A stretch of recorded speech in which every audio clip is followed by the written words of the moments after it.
Hello बच्चों, स्वागत है आपका अपने YouTube चैनल जय सिंह स्टडी सेंटर पे। तो बच्चों, आज के इस क्लास में हम लोग एक बहुत ही बेहतरीन, बहुत ही खतरनाक टॉपिक को कवर करेंगे, विलयता।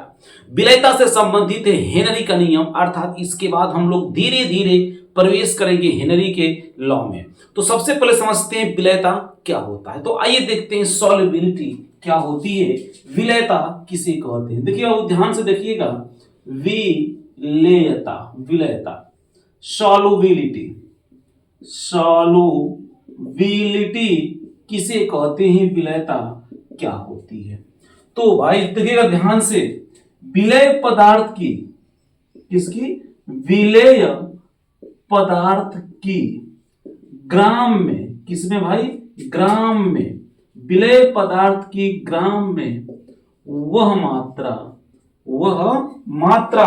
जो विलय पदार्थ की ग्राम में वह मात्रा जो निश्चित ताप एवं दाब पर, जो किसमें भाई, जो निश्चित ताप एवं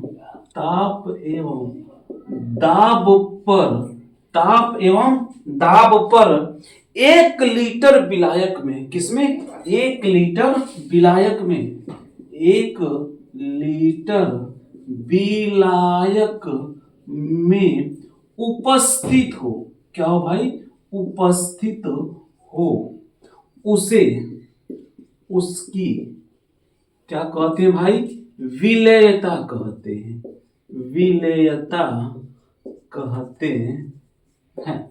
भाई देखिएगा, विलय पदार्थ की मात्रा ग्राम में होनी चाहिए और 1 लीटर विलायक में निश्चित ताप और निश्चित दाब पर उसकी मात्रा ग्राम में कितनी है विलय की, इसी को हम लोग क्या कहेंगे, विलयता कहेंगे, सॉल्युबिलिटी कहेंगे।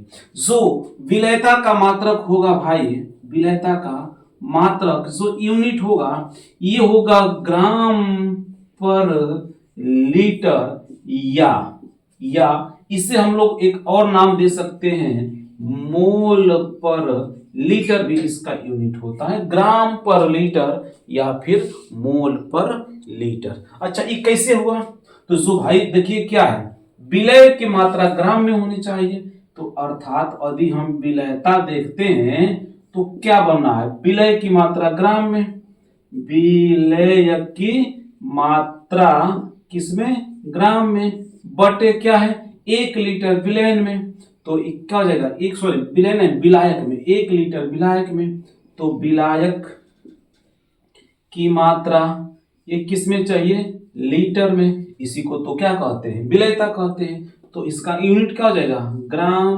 पर लीटर, ग्राम पर लीटर, या फिर ग्राम में मात्रा दिया हो तो इसको आप मोल भी ज्ञात कर सकते हो। जैसे कह दे कि NaCl 10 ग्राम है, तो NaCl 10 ग्राम है तो उसका मोल भी आप ज्ञात कर सकते हो, क्योंकि मोल संख्या N बराबर W/M, तो ये 10 ग्राम दिया है और NaCl का मोलर मास कितना होता है, तो NaCl का मोलर मास देखिए कितना होता है, ये आपको जाएगा 23 और इसको जाएगा आपका 35, 58 होता है।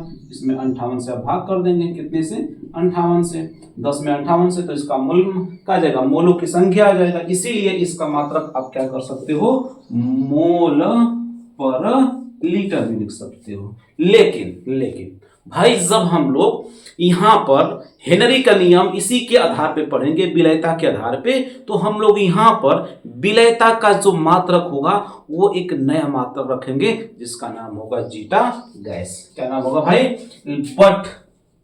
बट यहां पर हम लोग क्या करेंगे, जीटा गैस, क्या रखेंगे भाई, जीटा गैस रखेंगे हम लोग, न कि ग्राम पर लीटर, न कि मोल पर लीटर, यहां पर हम लोग जीटा गैस रखेंगे। बात समझ में आई भाई साहब, बात समझ में आई, तो फटाक से इसको नोट करिए और आगे इसको हम बताते हैं कि ये किन किन बातों पर निर्भर करता है। ठीक है, फटाक से इसको नोट करिए भाई, फटाक से नोट करिए, मिटा दें। चलिए आगे बढ़ते हैं, विलयता को प्रभावित करने वाले कारक क्या क्या होते हैं। ठीक है, विलयता को प्रभावित करने वाले कारक, आइए देखते हैं भाई साहब, विलयता को विलेयता विलयता को प्रभावित प्रभावित करने वाले कारक कौन कौन से होते हैं। ठीक है, कौन कौन से होते हैं, जिसमें हम लोग एक पहला पॉइंट देखेंगे, विलायक की प्रकृति। किसकी भाई साहब? विलायक की प्रकृति। किसकी? विलायक की प्रकृति। विलायक की प्रकृति।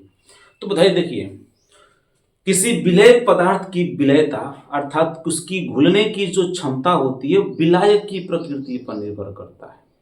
ठीक है, यदि आप विलायक की प्रकृति लेते हैं तो उसमें क्या होता है कि यदि आप ले लेते हो H2O और ले लेते हो NaCl, तो ये क्या होता है भाई साहब? जो NaCl है ये पोलर होता है। क्या होता है? पोलर। और H2O भी क्या होता है आपका? ये पोलर होता है। अर्थात जो विलायक की प्रकृति है वो विलय से क्या करने लगी? मैच करने लगी। तो जब प्रकृति समान होगा तो इनकी विलयता भी क्या होती है भाई साहब? बढ़ जाती है। तो जो पोलर और पोलर जो होता है बाबू, पोलर पोलर, इसमें विलयता क्या होता है? बढ़ जाती है, क्योंकि पोलर आपका विलायक है और पोलर भी आपका क्या है? सैल्यूट है, अर्थात विलय है। तो इनकी विलयता क्या हो जाएगी? बढ़ जाएगी। अर्थात यदि आप ले लेते हो नॉन पोलर, क्या लेते हो बाबू? नॉन पोलर, अच्छा, पोलर कहेंगे तो ध्रुवीय। क्या होता है भाई साहब? ध्रुवीय। और नॉन पोलर का मतलब होता है अध्रुवीय। यदि ये हम लोग एक समान लेते हैं, एक ही नेचर का लेते हैं, तो विलयता बढ़ती है। यदि ध्रुवीय है, विलायक भी ध्रुवीय है, विलय भी ध्रुवीय है, तो विलयता बढ़ जाएगी। यदि एक हम लोग लेते हैं अध्रुवीय, मतलब कि नॉन पोलर, जैसे हम लेते हैं CCl4 और बेंजीन, क्या लेते हैं? बेंजीन का सूत्र होता है C6H6 प्लस के CCl4 कार्बन टेट्राक्लोराइड। ये भी आपका अध्रुवीय है, यह भी आपका अध्रुवीय है। तो ये इनका नेचर क्या हो गया? एक जैसा हो गया, विलय और विलायक का। तो ये ज्यादा विलय होंगे, इनकी विलयता बढ़ जाएगी। लेकिन वहीं पर यदि आप एक पोलर लेते हो और एक नॉन पोलर लेते हो, इनकी विलयता क्या होती है? घट जाती है। तो क्या होगा कि विलायक की प्रकृति पर भी विलयता निर्भर करती है। बात समझ में आ गई? ठीक है भाई साहब, चलिए अगला हम लोग इसमें देखते हैं टॉपिक टेम्परेचर पर। क्या देखते हैं? टेम्परेचर। मिटाएं इसको, मिटा दें? अच्छा, मिटा दीजिए, बिल्कुल मिटा देंगे। टेम्परेचर पर, किस पर भाई? टेम्परेचर पर, तापमान पर। किस पर? तापमान पर, ताप पर। किस पर? ताप पर। हम लोग का दूसरा पॉइंट होगा। सुनिएगा भाई साहब, यदि हम टेम्परेचर किसी विलयन का बढ़ाते हैं या सॉल्वेंट का टेम्परेचर बढ़ाते हैं तो उसमें दो कंडीशन होता है। यदि आपका रिएक्शन कैसा हो? यदि रिएक्शन एक्सोथर्मिक हो, क्या हो भाई साहब? एक्सोथर्मिक हो, ऊष्माक्षेपी अभिक्रिया हो। कौन सा हो? ऊष्माक्षेपी। या एक अभिक्रिया हो सकती है इंडोथर्मिक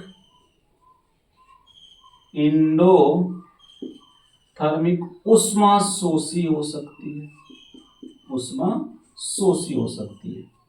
यदि अभिक्रिया ऊष्माक्षेपी हो रही हो और इसका हम लोग टेम्परेचर को बढ़ा देते हैं तो इसकी जो सॉल्युबिलिटी होती है, सॉल्युबिलिटी, ये घट जाती है भाई बाबू। क्या होती है? घट जाती है। यदि हम किसी विलायक और विलय को मिलाते हैं और उनमें अभिक्रिया हो रही है, कौन सी? ऊष्माक्षेपी, अर्थात अपने अंदर से ऊष्मा को बाहर निकाल रहा है। जब ऊष्मा को बाहर निकालेगा तो जितना उसका टेम्परेचर बढ़ाएंगे उतनी अपने अंदर से ऊष्मा बाहर निकालेगा, और जब ऊष्मा बाहर निकालेगा तो उसकी गतिज ऊर्जा घटेगी, और जब गतिज ऊर्जा घटेगी तो बाबू क्या होगा? विलयता भी घट जाएगी, सॉल्युबिलिटी घट जाएगी। तो जहां जहां पर ऊष्माक्षेपी की अभिक्रिया होती है विलयता घटती है। जैसे आप देख लीजिएगा, जो जिंदा चूना होता है CaO को यदि आप जल में मिलाते हो तो वहां पर ऊष्माक्षेपी अभिक्रिया होती है और वहां पर उसकी विलयता बहुत ही ना के बराबर होती है। यदि चूना को और जल को मिला के छोड़ दें तो कुछ समय पश्चात क्या होगा कि चूना बिल्कुल निचली सतह पर बैठ जाता है, ऊपर केवल जल बच जाता है, अर्थात वो विलय नहीं है, वो विलय नहीं हो पाया है पूर्ण रूप से, यानी उसकी सॉल्युबिलिटी क्या हो गई है, घट गई है। काहे? क्योंकि वहां पर ऊष्माक्षेपी अभिक्रिया हो रहा है। अच्छा, जब कभी आप ग्लूकोज को जल में घोलते हो तो ग्लूकोज को जब जल में घोलते हो तो वहां पर ऊष्मा शोषी होता, ऊष्मा को अंदर की ओर खींचता है, और जब अंदर की ओर खींचता है तो ग्लूकोज को जल में घोलने के बाद भी जो ग्लूकोज होता है उसके पेदी में बैठा हुआ नहीं मिलेगा आपको, क्योंकि वो पूर्ण रूप से घुल गया है और उसका जितना टेम्परेचर आप बढ़ाओगे उतना ही क्या होगा, विलयता बढ़ेगी। तो निष्कर्ष निकलता है कि यदि रिएक्शन ऊष्माक्षेपी होगा तो टेम्परेचर बढ़ाने पर विलयता घटती है, यदि एक्सोथर्मिक ऊष्माशोषी होगा यानी कि एंडोथर्मिक होगा तो यदि हम उसका टेम्परेचर भाई साहब बढ़ा देते हैं तो उसकी सॉल्युबिलिटी अर्थात विलयता भी क्या होती है, बढ़ जाती है। अर्थात ऊष्माक्षेपी अभिक्रिया का तापमान बढ़ाने पर विलयता घटती है और ऊष्माशोषी अभिक्रिया का तापमान बढ़ाने पर विलयता बढ़ती है। भाई समझ में आई? दिमाग में घुसा कि नहीं घुसा? बताइए, एक प्यारा सा कमेंट जरूर करके बताइएगा समझ में आया कि नहीं आया। ठीक है, चलिए आइए देखते हैं हम अपने अगले टॉपिक को, प्रेशर। करते हैं प्रेशर, बिठा दें दाब पर। किस पर? दाब पर। दाब पर देखते हैं कि दाब पर ये किस प्रकार निर्भर करता है कि नहीं करता है। ठीक है, चलिए देखते हैं दाब पर। किस पर? दाब पर क्या होता है। तो भाई देखिए ध्यान से, जो ठोस होता है, ठोस एवं द्रव पर, ठोस एवं द्रव पर दाब का कोई प्रभाव नहीं पड़ता है, कोई प्रभाव नहीं पड़ता है, क्योंकि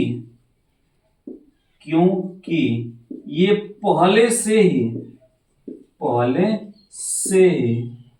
कंप्रेस्ड होते हैं, मतलब पहले से ही ये संपीड़ित होते हैं। अच्छा, मान के चलिए कि आप जल में ईटा को डाल दिए और ऊपर से खूब दाब लगाइए, प्रभाव पड़ेगा?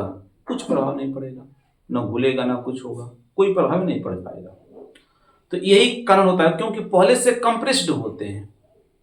द्रव पर और ठोस पर जो दाब का प्रभाव नहीं पड़ता है, इस पे विलयता का कोई प्रभाव नहीं पड़ पाएगा। लेकिन भाई साहब जब गैस की विलयता जो होती है दाब पर निर्भर करती है, लेकिन बट गैस की विलयता किस पर? दाब पर निर्भर करती है, दाब पर क्या करती है? निर्भर करती है।